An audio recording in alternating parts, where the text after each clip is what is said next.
오늘 은혜 받으실 말씀은 베드로전서 4장 1절의 말씀입니다. 베드로전서 4장 1절의 말씀 제가 말씀을 읽어드리겠습니다. 그리스도께서 이미 육체의 고난을 받으셨으니 너희도 같은 마음으로 갑옷을 삼으라. 이는 육체의 고난을 받은 자는 죄를 그쳤음이니. 아멘. 자, 그래서 오늘 이 고난에 대해서 우리가 한번 생각을 해보는 시간을 갖도록 하겠습니다. 하나님께서는 우리 가운데 고난을 주시는데 그 고난을 왜 주시는지 그 이유에 대해서 살펴보시면 먼저 하나님께서 우리를 이제 너무 자고하지 않도록 사도 바울과 같은 경우죠. 너무 스스로 높아지지 않도록 하나님의 능력이 우리에게서 나타나게 하기 위해서 우리에게 고난을 주신다라고 말하고 있습니다.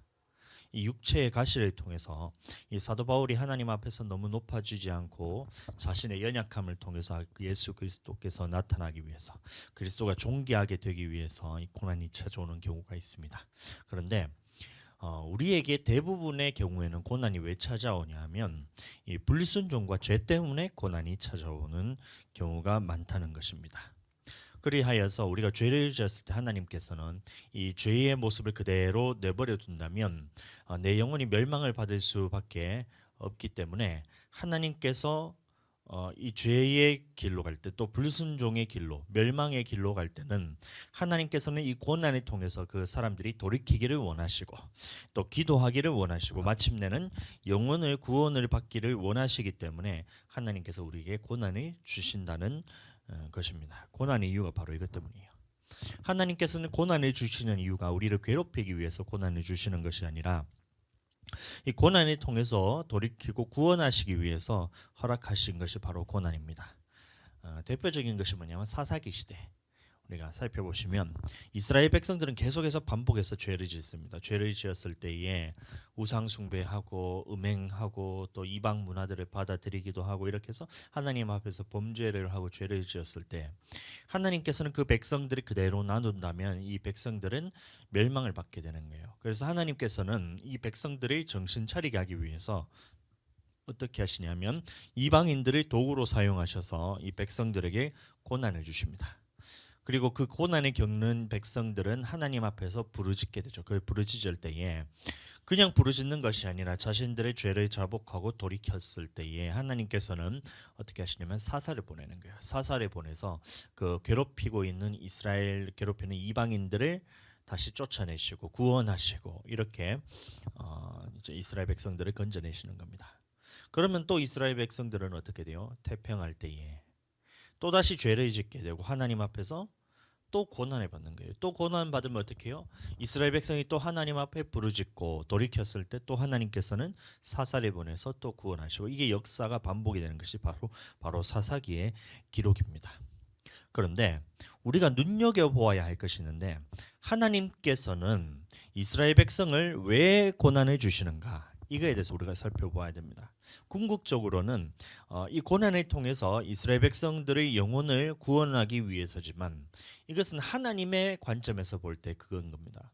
이스라엘 백성들이 죄에 빠졌기 때문에 이 죄에 빠진 백성들을 하나님의 말씀에 순종함으로써 다시 영혼을 구원하기 위해서 고난을 주시는 것은 하나님의 관점이에요. 그럼 우리의 입장에서 이스라엘의 백성의 입장에서는 왜 고난을 받느냐? 사사기 2장 2절 말씀입니다. 너희는 이 땅의 주민과 언약을 맺지 말며 그 제단들을 헐라하였거늘 너희가 내 목소리를 듣지 아니하였으니 어찌하여 그리하였느냐. 그러므로 내가 또 말하기를 내가 그들을 너희 앞에서 쫓아내지 아니하리니 그들이 너희 옆구리에 가시가 될 것이며 그들의 신들이 너희에게 올무가 되리라 하였노라. 이렇게 말하고 있어요. 다시 말하면 고난의 이유가 하나님의 입장에서는 이 이스라엘 백성들을 건지고 살리기 위해서 고난을 주시는 것이지만 이스라엘의 백성의 입장에서는 왜 고난을 받게 되냐면 하나님의 말씀에 순종하지 않기 때문에 고난을 받는다는 거예요. 이 당시 이 이방인들이 누구냐면 애굽, 블레셋, 또 아수르, 바벨론 이런 나라들은 마귀의 세력들을 의미하는 거예요. 그러니까 하나님께서는 이런 마귀 사단과 친구가 되기를 원하지 않으신다는 겁니다. 그러니까 어떻게 해요? 언약도 맺지 말고 그 사람들이 섬기고 있던 제단들도 다 헐어버리고 통혼하지 말고 이렇게 하나님께서 명령을 하셨다는 거예요. 하나님께서는 죄와 함께 할 수 없듯이 우리도 마찬가지로 죄와 함께 하기를 원하지 않은 분이 아니시는 분이 바로 하나님이란 거예요. 그래서 언약도 맺지 말고 쫓아내고 멸망시키기를 원하셨다는 겁니다. 완전히 쫓아냈다면 이스라엘 백성들은 고난을 받지 않아도 되었다는 겁니다. 그러나 어떻게 해요? 이방인들을 남겨두고 제단들을 남겨두었더니 결과 어떻게 되었냐? 어떤 결과가 발생했냐면 이스라엘 백성들이 그 문화들을 받아들이게 돼요. 이방신들을 섬기고 우상을 섬기고 죄들을 따라서 이방인들의 죄들을 따라서 똑같이 죄를 짓게 되는 거예요. 당연히 하나님 앞에서 이 죄에 빠진 백성들을 하나님은 그냥 내버려 두실 수가 없는 거예요. 그러니까 또 고난이 찾아오는 것입니다. 고난이 계속해서 찾아오는 거예요. 오늘날도 마찬가지입니다. 우리에게 고난이 찾아오는 이유는 뭐냐면 예수님을 믿는 믿음 때문에 고난이 찾아오는 경우도 있어요. 왜냐하면 우리가 믿음을 지키기 위해서 찾아오는 고난. 아까도 우리 양육 시간에 들었다시피 주일 예배에 대해서 우리는 빠지면 안 됩니다. 하나님께서는 거룩하게 지키라 하셨고 택하신 날 정해진 절기에 여호와의 전에 나와서 예배를 드려라 했기 때문에 그것을 지켜야 되는 거예요. 그래서 그 지키기 위해서 믿음 때문에 고난을 받는 경우에는 그때는 우리에게 상이 있기 때문에 크게 기뻐하라 말하고 있어요. 마태복음 5장 11절의 말씀도 나로 말미암아 너희를 욕하고 박해하고 거짓으로 너희를 거슬러 모든 악한 말을 할 때에는 너희에게 복이 있나니 기뻐하고 즐거워하라. 하늘에서 너희 상이 큼이라 말하고 있습니다. 그러니까 예수님의 말씀을 지키기 위해서 받는 고난은 하늘에서 상이 크기 때문에 하나님께서 기뻐하고 즐거워하라는 거예요. 야고보서 1장 2절 3절도 마찬가지입니다. 형제들아 너희가 여러 가지 시험을 당하거든 온전히 기쁘게 여겨라. 이는 너희 믿음의 시련이 인내를 만들어내는 줄 너희가 알미라. 이것도 마찬가지로 여러 가지 시험이 찾아오는데 어떤 시험이냐면 예수님을 믿는 믿음 때문에 받는 시험, 하나님의 말씀을 지키기 위해서 받는 시험을 받을 때는 너희가 온전히 기쁘게 여기라. 그리고 기뻐하고 즐거워하라는 겁니다.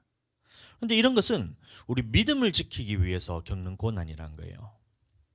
그런데 대부분 우리 인생에서 오는 고난은 어떨 때 오냐면 죄와 불순종 때문에 오는 고난이 대부분인 거예요. 그에 따른 결과물로 오는 고난이 많습니다. 그리고 하나님께서는 우리의 영혼이 죽어가는 것을 볼 수 없기 때문에 이 죄와 불순종에 빠졌을 때는 고난을 주는 거예요. 이 고난을 통해서 징계를 하시는데 만약에 하나님께서 우리가 죄에 빠지고 또 불순종의 길로 멸망의 길로 갈 때 그대로 내버려 두신다면 그것은 사생아라고 말하고 있어요. 죽어서 태어났는 아들과 똑같다. 그래서 사생아라 그러는데 히브리서 12장 5절 8절 내 아들아 주의 징계하심을 경히 여기지 말며 그에게 꾸지람을 받을 때에 낙심하지 말라. 주께서 그 사랑하시는 자를 징계하시고 그가 받아들이시는 아들마다 채찍질하심이라 하였으니 너희가 참음은 징계를 받기 위함이라. 하나님이 아들과 같이 너희를 대우하시나니 어찌 아버지가 징계하지 않는 아들이 있으리요. 징계는 다 받는 것이오늘 너희에게 없으면 사생하여 친아들이 아니니라. 그러니까 하나님께서는 징계하시는 이유가 무엇이냐? 우리가 아들이기 때문에 그렇다는 거예요. 하나님의 자녀이기 때문에 징계하시는 것이고 징계가 없으면 우리가 사생하여 받아들인 아들이 아니고 사랑하는 자가 아니다. 이렇게 말하고 있는 겁니다. 그럼 징계받는 이유는 우리가 하나님의 아들이기 때문에 하나님의 자녀이기 때문에 사랑받는 자녀이기 때문에 하나님께서 징계를 하신다는 거예요. 히브리서 12장 9절과 10절 또 우리 육신의 아버지가 우리를 징계하여도 공경하였거든 하물며 모든 영의 아버지께 더욱 복종하며 살려 하지 않겠느냐. 그러니까 이런 거예요. 하나님께서 징계하시는 이유는 뭐냐면 이 징계를 통해서 너를 멸망시키기 위한 것이 아니라 이 징계를 통해서 너는 하나님에 대한 그 아버지에 대한 마음을 알고 더욱 복종하게 살게 하기 위해서 너희를 징계하신다. 이건 거예요.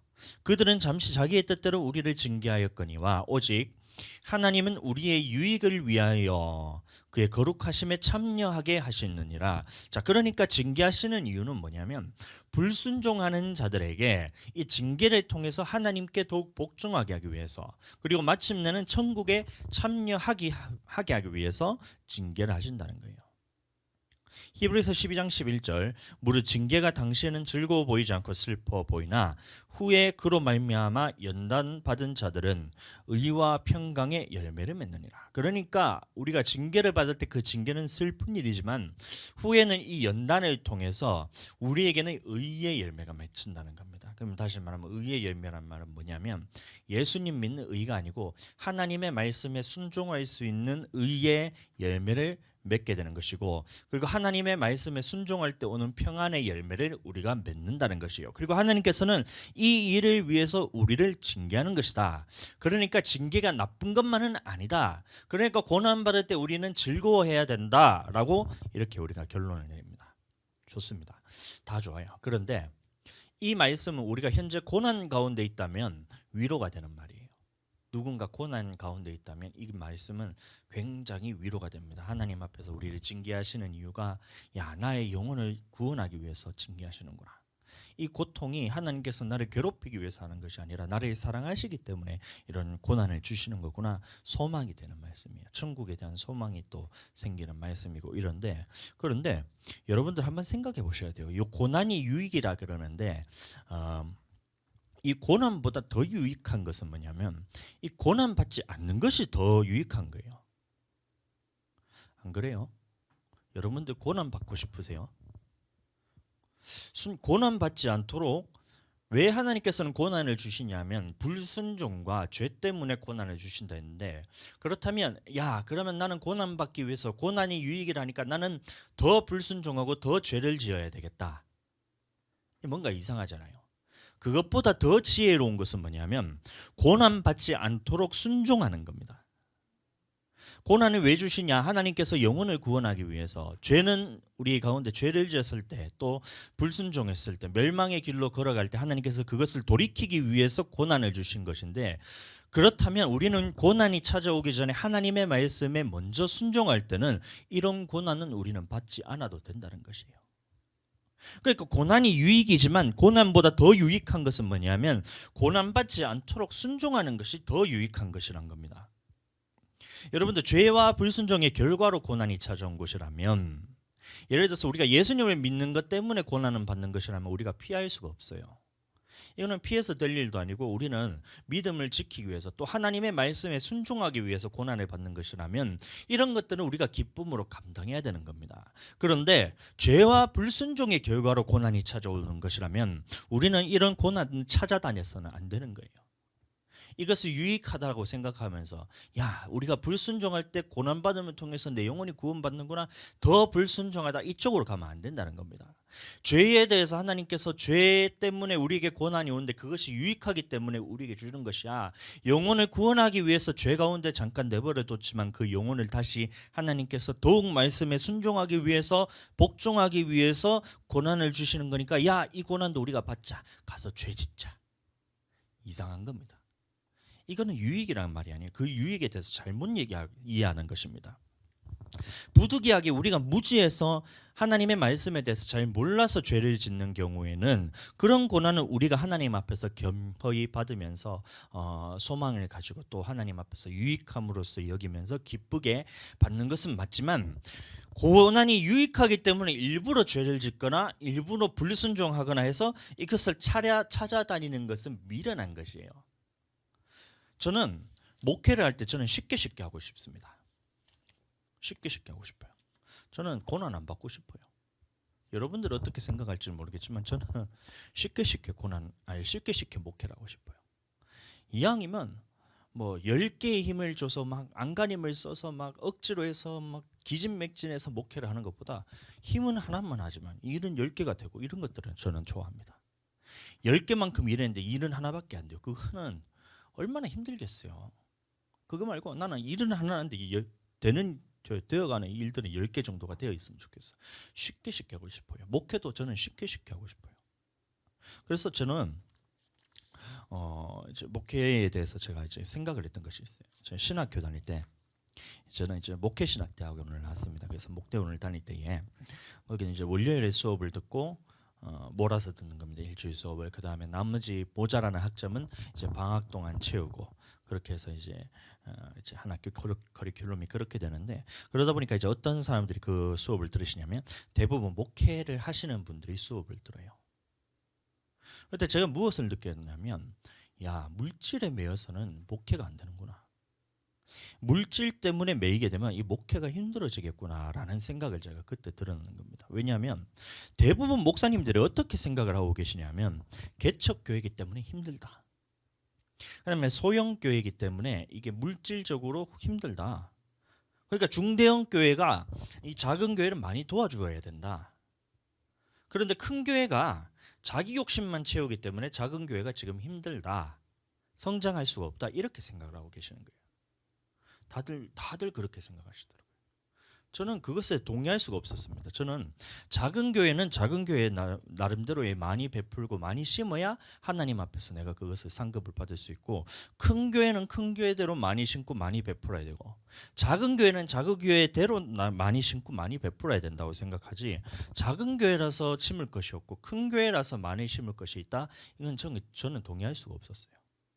왜냐하면 큰 교회는 그만큼의 재정이 돌아가는 그 뭐라 그래야 되냐, 이 수레바퀴 같이 우리는 이제 한 달에 교회를 운영하기 위해서 필요한 돈이 요만큼이 필요하잖아요. 작은 교회니까. 근데 큰 교회는 그 교회에서 이제 부족한 이제 남는 것이 아니고 거기에서 교회를 운영하기 위해서 이만큼의 돌아가야 되는 돈이 필요하다는 거예요. 그러니까 그 교회는 그 교회 나름대로 힘들고, 우리 교회는 우리 교회 나름대로 힘들고, 물질 때문에 이것을 잘 관리해야 되고, 그러니까 큰 교회 작은 교회가 아니고, 작은 교회는 작은 교회대로 써야 되고 큰 교회는 큰 교회대로 그 규모가 다를 뿐이지 똑같이 하나님 앞에서 물질 관리를 잘해야 된다 생각하거든요.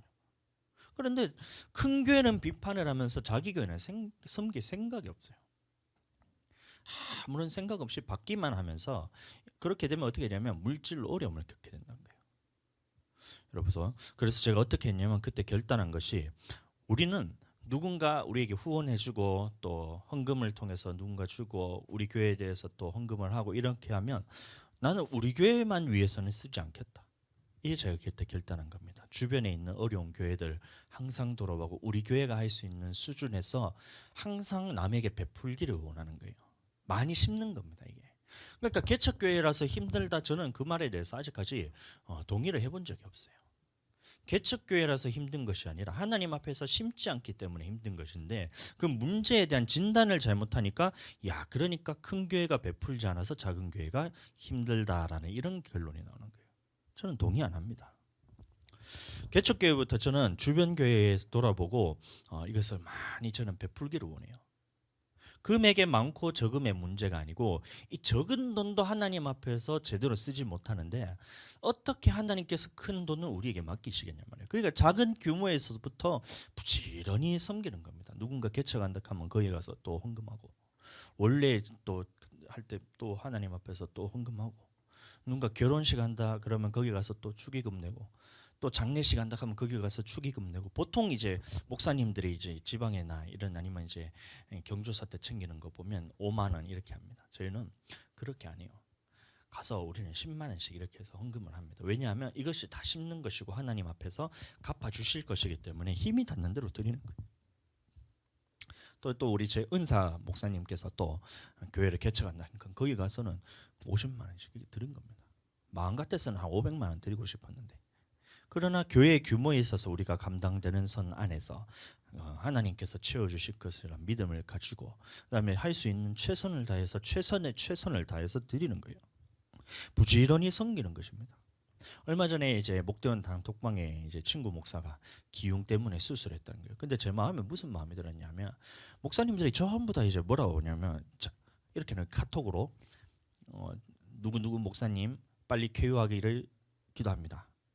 누구누구 목사님 얼른 나으세요. 화이팅. 누구누구 목사님 힘드시겠네요. 얼른 회복하세요. 쭉 하면서 카톡만 다 보내놨더라고요. 야, 저는 그렇게 안 합니다. 저는. 왜냐하면 거기에 대해서 분명히 입원을 하고 수술을 하면 돈이 든단 말이에요. 돈이. 김문유 목사님이 이걸 참 잘했던 것 같아. 성도가 누가 입원을 했다 그러면 빈손으로 가지 말고 꼭 찾아갈 때 봉투에 돈 넣어가지고 가라, 이렇게 해야 돼. 나는 그게 맞다고 생각해요.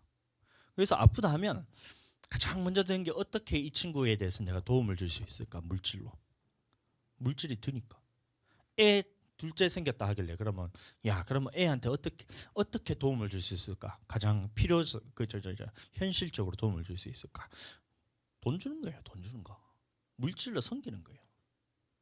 그래서 임신했을 때도 그때도 물질로 드리고 이번에는 기흉 수술했다 해서 돈을 줄까 이렇게 생각했는데 돈보다 더 좋은 거에 대해서 줘야 되겠다 생각이 들어서 오미자 기흉에 뭐가 좋냐 보니까 이제 폐 수술, 기흉 수술 이렇게 하고 난 다음에 회복하는데 뭐가 좋냐면 오미자가 좋다는 거예요. 오미자가. 그래서 우리나라에서 제일 유명한 그런 오미자 액기스를 파는 거기를 사이트를 찾아가 들어가서 그 제가 2병을 보내줬잖아요. 참 감사하게도 그 받고 난 다음에 야 이렇게 귀한 것을 참 마음이 너무 감사하다고 그렇게 답장이 왔던데 금액은 크지 않지만 우리가 할 수 있는 선에서 최선을 다해서 섬기는 일을 해줘야 돼요. 왜요? 이 물질에 매이면 안 되기 때문에. 이렇게 하나님 앞에서 내가 물질에 대해서 내가 다 쓰면서 내가 그거를 물질에 대해서 막아버리고 메어버리면 어떻게 되냐면 하나님께서 우리 교회에 대해서 물질을 쓰고 싶어도 물질을 주고 싶어도 이것을 하나님 앞에서 뜻대로 쓰고 싶어도 메어버리기 때문에 그걸 쓸 수가 없는 거예요. 어려워진다는 거예요. 그러니까 나는 메이고 싶지 않는 거예요. 그래서 나는 물질에 대해서는 하나님 앞에서 다 주님의 뜻대로 써야 되겠다면서 그것에 대해서 철저하게 관리를 하고 있는 거예요. 사모님도 저와 마찬가지입니다. 사모님도 마음이 잘 알아서 그런지 누군가 이제 만나러 갈 때 빈손으로 안 가는 거예요. 사모님 만나러 가면 집에 있는 거라도 뭐 땅콩 이런 것들라도 봉다리로 이렇게 바리바리 싸갖고 챙겨서 사들고 꼭 선물을 사들고 거예요. 누구 사모님은 화장품 하나 사들고 이렇게 하는 게 왜냐하면 그렇게 부지런히 심을 때 우리는 물질에 매이지 않고 하나님 앞에서 그것을 받아서 누리면서 쓸 수 있으면서 고난이 찾아오지 않는다는 겁니다. 그런데 마음을 딱 닫아버려요. 형제가 궁핍함을 알고 어려움을 알고도 마음을 닫으면 어떻게 하나님의 사랑이 그 안에 거하겠느냐. 다시 말하면 물질 때문에 네가 어려움을 겪게 될 것이다 이런 거예요. 저는 고난받고 싶지 않습니다. 그러니까 물질로 저는 목회를 하면서 저는 쉽게 하고 싶어요. 그러니까 부지런히 베푸는 겁니다. 경조사 다 챙기고 갚으시는 분이 하나님이시기 때문에 믿음으로 섬기는 겁니다. 돈이 많아서요? 아닙니다. 돈이 많아서 그런 것이 아니라 작은 교회는 작은 교회 규모대로 하나님 앞에서 하나님의 뜻대로 써야 되는 거예요.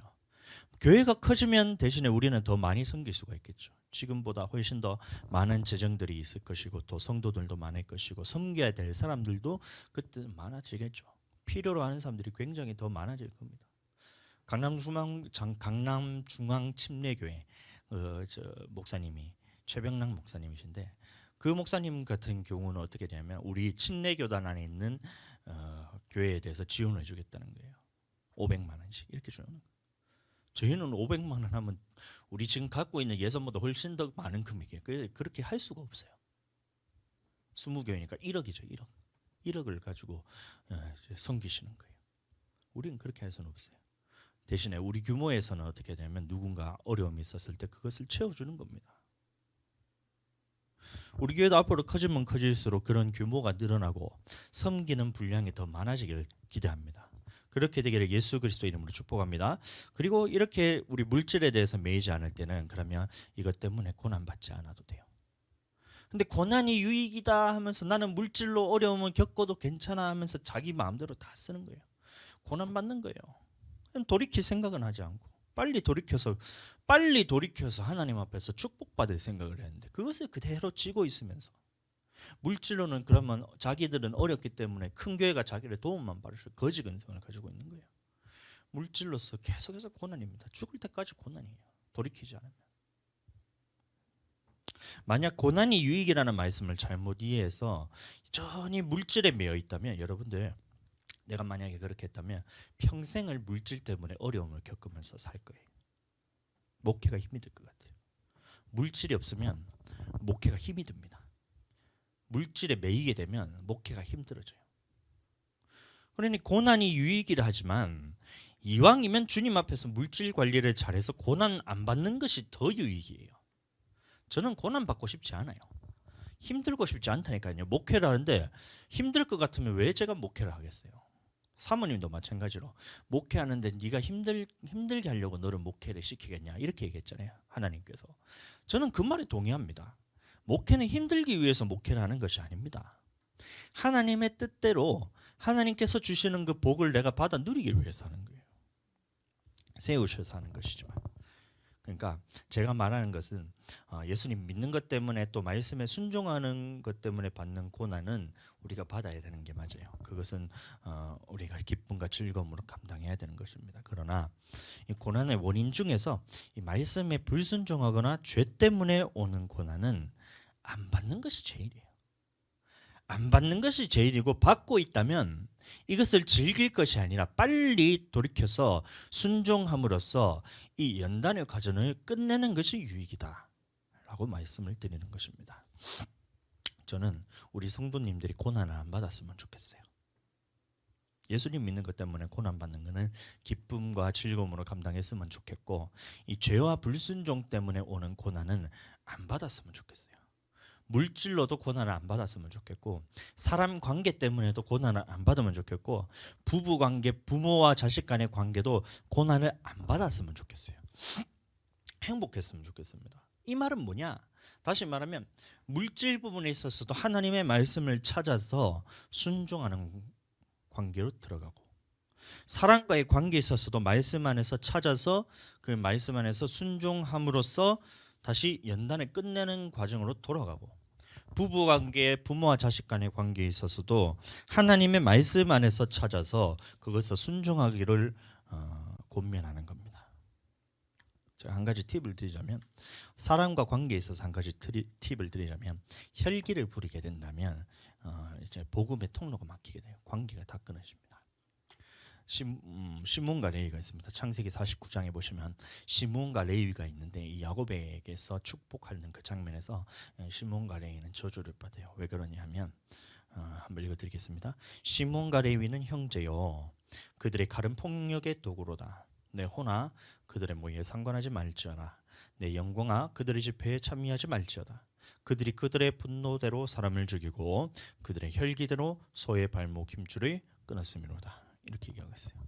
무슨 장면이냐면, 이 야곱이 베델에서 이제 예배를 드린다고 했는데, 하나님께 서원을 했었는데, 베델이 아닌 다른 곳에서 예배를 드리는 거예요. 그래서 하나님께서 이에 대한 결과물로서 뭐가 나타났냐면, 디나가 하몰 족속에 있는 그 아들내미 추장 세겜한테 강간을 당하는 사건이 일어납니다.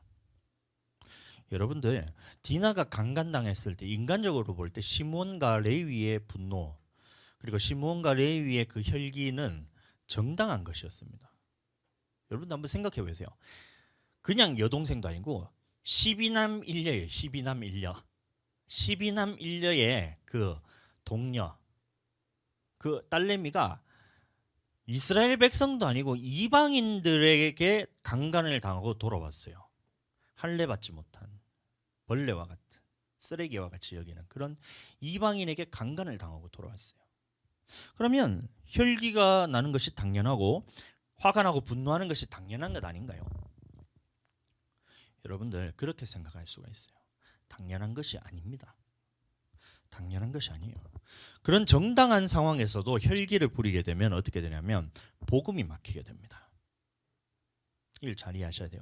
우리가 한번 화낼 수도 있지, 성낼 수도 있지, 혈기 부릴 수도 있지. 그래, 나도 성질이 없냐, 한번 성질 한번 내보자, 혈기 부려보자 딱 하고 혈기를 딱 부리는 그 순간 복음의 통로가 막히게 됩니다. 이게 무서운 거예요. 사람과의 관계 물론 중요하지만 그것은 끊어질 수도 있고 다시 붙을 수도 있어요. 그런데 혈기 부리는 순간 어떻게 되냐면 복음의 통로가 막히게 돼버린다니까요. 이게 문제인 겁니다. 이게. 창세기 34장 30절, 야곱이 시므온과 레위에게 이르되 너희가 내게 화를 끼쳐 나로 하여금 이 땅의 주민 곧 가나안 족속과 브리스 족속에게 악취를 내게 하였도다. 나는 수가 적은즉 그들이 모여 나를 치고 나를 죽이리니 그러면 나와 내 집이 멸망하리라. 이렇게 얘기하고 있어요. 이 당시 이스라엘 민족이 아닌 이방인은 하나님의 언약에 참여하기 위해서는 그 방법이 있는데 뭐냐면 할례를 행해야 됩니다. 할례를 받으면 하나님의 언약에 참여할 수 있는 자격이 주어집니다. 그래서 세겜에게 이제 할례를 받아야지 우리가 디나를 너에게 줄 수 있고 너희가 서로 통혼할 수 있고 교류할 수 있다. 이렇게 말하고 있어요. 하나님의 언약에 참여해야 된다라는 말을 했을 때에 세겜은 어떻게 됐냐면 자기 모든 것을 다 버리고 하나님의 언약에 참여하는 것을 즐거움을 알고 거기에 참여하기로 원했어요. 그런데 이 말이 뭐냐면 이방인들도 하나님의 언약에 참여할 수 있는 기회가 세겜을 통해서 주어졌다는 겁니다. 그런데 이 모습을 전 세계가 다 주목하고 있었어요. 가나안 족속, 브리스 족속, 히브리 족속 이렇게 모든 나라가 그 장면을 주목하고 있었다는 겁니다. 그때에 어떻게 했어요? 시몬과 레위가 세겜 부족을 다 죽여버렸던 거예요. 자, 그럼 어떤 일이 벌어지냐면 야, 이방인들이 다른 나라들이 어떻게 보고 있냐면 야, 드디어 하나님의 나라에 이방인들도 참여할 수 있는 기회가 주어지는구나. 할례를 통해서 하나님의 언약에 나도 참여할 수 있구나. 하나님의 언약에 참여할 수 있는 그 자격이 우리에게도 주어지는구나라는 그런 메시지가 주어져야 되는데 그 다음에 어떻게 되냐면 시몬과 레위가 그 세겜을 죽이자 어떻게 되면 야, 저 이스라엘 민족은 겉으로는 화친을 맺지만 겉으로는 평화를 외치지만 결국에는 우리를 다 뒤통수 치는 거야. 아, 저 이스라엘의 하나님은 우리를 언약의 백성으로 삼는다 하면서 겉으로는 그렇게 하지만 속으로는 뒤로는 어떻게 하냐면 우리를 멸망시키는 분이구나. 상종하면 안 되는구나. 이런 생각이 들었다는 거예요. 그것을 뭐라 표현하고 있냐면 악취라 말하고 있어요. 악취를 내었다. 너희가 내게 화를 끼쳐 나로 하여금 이 땅의 주민 곧 가나안 족속과 브리스 족속에게 악취를 내게 하였도다. 이렇게 하고 있는 겁니다. 다시 말하면 우리가 혈기를 부려서 표출해낸다. 정당할 수가 있어요. 우리가 화나는 것이 당연할 수가 있고 우리의 정당한 권리로서 우리의 것을 쟁취하기 위해서 나의 분노대로 나의 혈기대로 나의 올라오는 화대로 그대로 해붙여버릴 수가 있어요. 그런데 이에 따른 결과물은 하나님이 칭찬하고 잘했다. 그래, 너가 나의 이름을 높였구나. 그렇게 하는 것이 아니라 하나님이 보셨을 때는 너가 이방인들에게 지금 내게 악취를 풍기게 하는구나. 악취가 나는구나. 이렇게 평가하는 겁니다. 악취나는 저 이스라엘과는 상종하면 안 된다. 이방인들이 그렇게 느끼는 거예요. 오늘날로 적용하면 이런 겁니다. 우리가 전도를 할 때 예수님 믿으세요. 친절하게 대해주는 거예요. 웃으면서 복음을 전하면서 예수님 믿으세요. 할렐루야. 이렇게 하는 거예요. 그런데 이렇게 친절을 베풀다가 어느 순간 내가 혈기를 부려서 터져나와서 누군가를 해코지 하는 순간 그것이 만약에 정당한 혈기라 할지라도 이유가 있는 분노라 할지라도 내 속에 올라오는 혈기대로 해붙이게 된다면 믿지 않는 영혼들은 그것을 다 지켜보고 있다는 거예요. 이방인들이 다 보고 있다는 거예요. 그 다음에 무슨 생각을 하냐면 야, 저 교회는 겉으로는 웃으면서 겉으로는 친절하게 하면서 겉으로는 복음을 전하지만 뒤로는 나를 잡아 죽이려 하는구나. 뒤통수를 치려고 하는구나. 하나님은 사랑이란 말하지만 겉으로는 사랑이란 말하지만 그 속에서는 무엇이냐면 분노하고 멸망시키는 분이구나. 그러니까 저 교회는 상종하면 안 되겠다. 믿는 자들하고는 상종하면 안 되겠다. 예수님 믿는 것들하고는 상종하면 안 돼. 이런 악취가 나게 된다는 거예요. 왜요? 혈기 부릴 때. 여러분들 극단적으로 해붙이는 것들은 마귀가 주는 겁니다. 그러니까 사람과의 관계에 맺을 때 우리는 그 사람을 바라보면 안 돼요. 이 사람이 내게 어떻게 하고 저떻게 하고 그거는 뒤에 문제고 우리는 그 중심에 마귀와 사단과 그다음에 공중권세 잡은 자들을 상대해야 되는 겁니다. 저 사람이 나를 화를 내면서 분노를 하면서 나를 해코지하면서 나를 무너뜨리려고 공격을 올 때 그것을 당연한 것으로 여겨야 돼요. 갑질을 하더라도 나는 대신 갑질하면 안 되는 거예요. 나에게 욕을 하고 뺨을 때리더라도 오른뺨을 돌려대라 그랬잖아요. 그 말이 뭐냐면 이 악한 일에 너는 동참을 하지 마라. 하나님의 형상으로서 네가 나타나야 그리스도의 향기가 나는 것이 너가 저 사람이 악취를 풍기면서 내게 공격을 할 때 너까지 악취를 풍기면서 해붙이게 되면 저 사람들이 너에게 무슨 냄새를 맡겠냐. 야곱이 시몬 가랴에게 너희가 네가 이방인들 앞에서 내게 악취가 나게 했더라. 그 말이 뭐예요? 관계가 다 끊긴다는 겁니다. 해붙여버리면 이것 때문에 연단이 찾아오는 거예요. 사람과 관계에 있어서 고난이 찾아와요.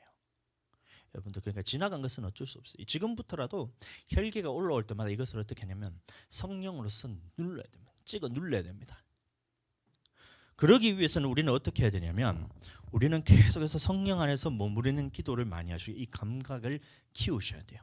내 안에서 이런 혈기 같은 것들이 올라올 때에 나의 힘으로는 막을 수가 없어요. 분노가 올라오고 화가 올라옵니다. 왜냐하면 마귀는 나를 무너뜨리기 위해서, 교회를 무너뜨리기 위해서, 교회에게 악취를 풍기기 위해서 계속해서 이런 것들을 불어넣고 집어넣고 올라오도록 만들어요. 그때에 우리는 어떻게 하냐면 성령 안에서 그 감각을 키워야 됩니다. 예수 그리스도 이름으로 잠잠할지어다. 성령님 도와주시옵소서. 이 올라오는 것들에 대해서 찍어 누르고 잠잠하게 하나님 앞에서 기름이 밑에서 부글부글 끓어오르지만 그 위에 뭐예요? 멘토스 콜라 넣었더니만 부글부글 끓어오르지만 이 기름층으로 쫙 막아보니까 그것이 넘치지가 않잖아요. 그것처럼 내 속에서는 부글부글 끓어올라요. 마귀 사단이 얼마나 호작질 하는지 몰라요. 나를 무너뜨리기 위해서 얼마나 분노를 집어넣는지 모릅니다. 교회를 무너뜨리기 위해서 얼마나 혈기를 부리려고 하는지 이것을 계속해서 부글부글 끓어오릅니다. 그때 이 성령과 같이 기름과 같이 성령을 쫙 머무르면 속에서는 끓지만 표출이 안 돼요. 이 감각을 키우셔야 됩니다. 이거 성령으로 나를 장악하는 감각을 키우셔야 돼요. 여러분들, 이 고난이 유익이라 하지만 그것보다 더 좋은 것은 뭐냐면 순종함으로 고난받지 않는 것임을 여러분들 기억하셔야 됩니다. 그렇게 명심하시고 하나님 안에서 자유하고 행복하게 신앙생활하기를 예수님으로 축복합니다. 저는 우리 교회 성도님들이 고난받지 않았으면 좋겠어요. 물질로도 고난받지 않고 사람 관계로서도 고난받지 않고 아무쪼록 어떤 고난이라도 하나님 앞에서 이 죄와 불순종으로 인한 고난은 하나도 받지 않았으면 좋겠어요. 그러니까 빨리 돌이켜서 하나님의 말씀으로 돌아가는 것이 바로 고난을 받지 않는 그 방법임을 여러분들 명심하시고 그렇게 살게 되기를 예수님 이름으로 축복합니다.